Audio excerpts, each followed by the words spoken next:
yung splice natin.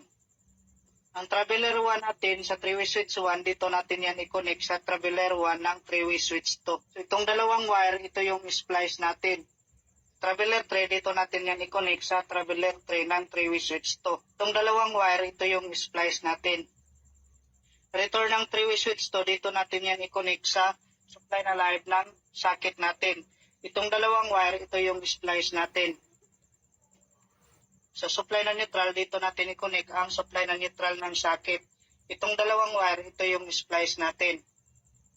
Ang common wire, dito natin yan i-connect sa may marka na 0 sa 3-way switch. Ang traveler 1, dito natin yan i-connect sa may marka na 1 sa 3-way switch. Ang traveler 3, dito natin yan i-connect sa may marka na 3 sa 3-way switch. Ang traveler 1, dito natin yan i-connect sa may marka na 1 dito sa 3-way switch 2. Ang traveler 3, dito natin yan i-connect sa may marka na 3 sa 3-way switch 2.